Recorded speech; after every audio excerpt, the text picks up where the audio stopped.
আরে এদিকে আয়।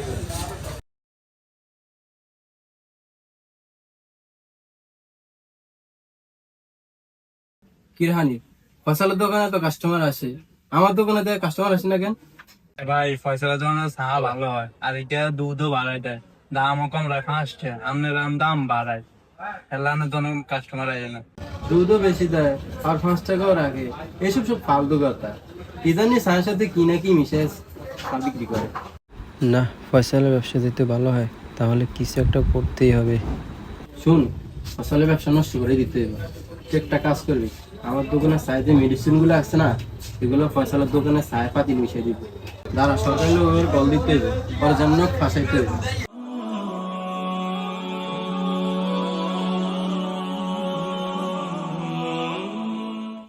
কি ভাই, কিছু লাগবো নাকি আপনার? ও ভাই, এক কাপ চা দেন।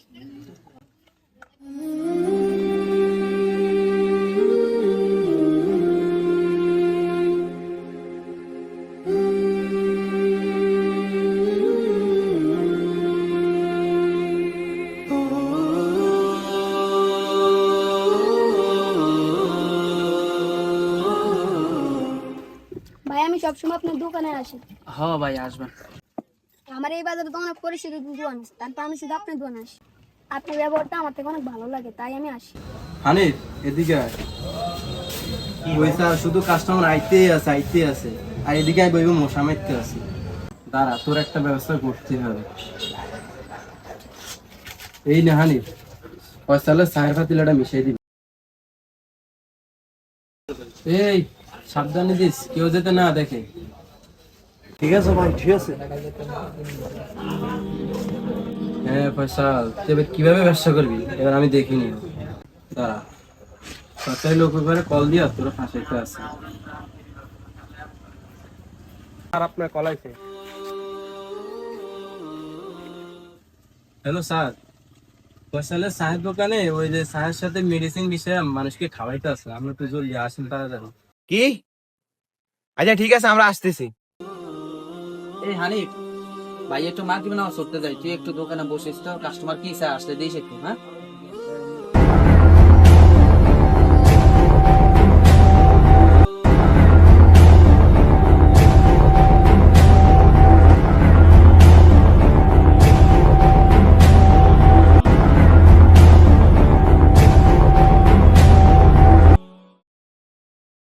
ঠিক মতো দিছিস না?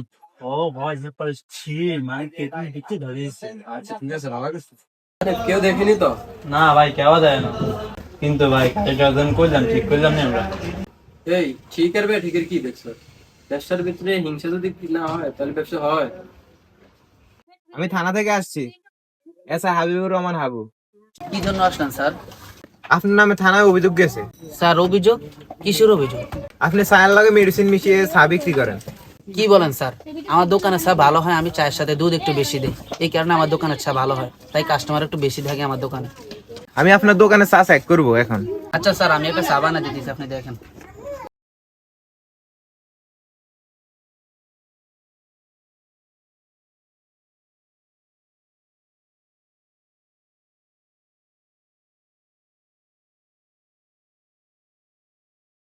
স্যার চাটা ভালো করে দেখেন। স্যার ওই দেখেন মেডিসিন দেখা যাইতেছে, স্যার ওই দেখেন। হ্যাঁ তাই তো, চা কি এরকম হয় নাকি? আচ্ছা, আপনি যে চা খাইতেছেন আগের মতো কি স্বাদ পাইতেছেন? না স্যার, আগে তো চা অনেক স্বাদ ছিল, এখন তার এই স্বাদ মধ্যে স্বাদ পাইতেছি না। আজকে চারটার মধ্যে কেমন ভেজাল মনে হইতেছে, এখন আমি খাইতেছি কেমন জানি লাগতেছে। স্যার, আমার দোকানে চা তো এরকম হয় না, আমার যত সম্ভব কেউ আমাকে ফাঁসাইতে চাইতেছে। কি বলেন এগুলা? আপনার দোকান, আপনার দোকানের চা, আপনি বলতেছেন আপনার কি ফাঁসাইতেছে? স্যার, আমার বিশ্বাস আমার কেউ ফাঁসাইতেছে। তো আপনার দোকানে সিসি ক্যামেরা আসেনি? জি স্যার, ওই যে দেখেন। আচ্ছা, তাহলে সিসি ক্যামেরার ফুটেজটা অন করেন। স্যার, এই যে দেখেন দেখেন, আমি বলছি না আপনাদেরকে আমার কেউ ফাঁসানোর ব্যবস্থা করতেছে। স্যার, এই যে যে ছেলেটাকে দেখছেন, ওই ছেলেটা আমার পাশের দোকানের কর্মচারী। স্যার, আমি যখন নামাজ পড়তে গেছিলাম তখন ওকে বলছিলাম একটা দোকানে বসতে, আমার মনে হয় ওই সময় এই কাজটা করছিল। আচ্ছা ঠিক আছে, আমরা না আইতেছি। ইয়া সবুজ, যাই ইয়া দন্দরে ডাকেন। এই আসেন স্যার, কই যাবো স্যার? আসতে বলছে আসেন। স্যার আমি কি করলাম স্যার? আপনি কিছু করেন না, আইয়া না আইলে দেখবেন। বসেন। তুমি দাঁড়িয়ে আছো কেন? বসো, সাইড দে। আপনি নিজে একটা ব্যবসায়ী, আপনি কেমনে পারলেন আরেকজন ব্যবসায়ী ক্ষতি করতে? স্যার আমার ভুল হয়েছে স্যার। স্যার যেটা সত্যি কথা স্যার, আমার দোকানে বেচাকেনা বেশি হয় না আর কাস্টমার বেশি আসে না, এই জন্য আমি হিংসা করে এই কাজটা করলাম। আর আমার ভুল হয়েছে স্যার, আমার ক্ষমা করে দিন। আপনি জানেন না ব্যবসার হিংসা আর প্রতারণা আমাদের ইসলামে শিক্ষা নয়? হযরত মুহাম্মদ সাল্লাল্লাহু আলাইহি সাল্লাম বলেছেন, সৎ ও ঈমানদার ব্যবসায়ী কিয়ামতের দিন নবী ও শহীদদের সাথে থাকবেন। স্যার আমি সৎ ব্যবসা করি, এই কারণে আমার দোকানে স্যার একটু বেশি বেচা কিনি হয়, আর এই কারণে বাজারে কয়েকজন আমার পিছনে লাগিয়ে গেছে, আমার শত্রুতা হয়ে গেছে কয়েকজন। শুনেন, ব্যবসাটা সমাজের জন্য বরকতময়। জি স্যার, আমার ভুল, আমি বুঝতে পারছি স্যার। তাহলে আপনি এখন ওর কাছে ক্ষমা চান। ভাই আমি ভুল করছি, আমাকে ক্ষমা করে দিও, এমন ভুল আর করবো না ভাই। ভাই আমরা সবাই সৎ পথে ব্যবসা করি, ব্যবসা সে তার মতো করুক, আমরা তাদের খারাপ চাই না, পারলে তাদেরকে উৎসাহ দিবেন যেহেতু ভালো ভালো কাজ করে।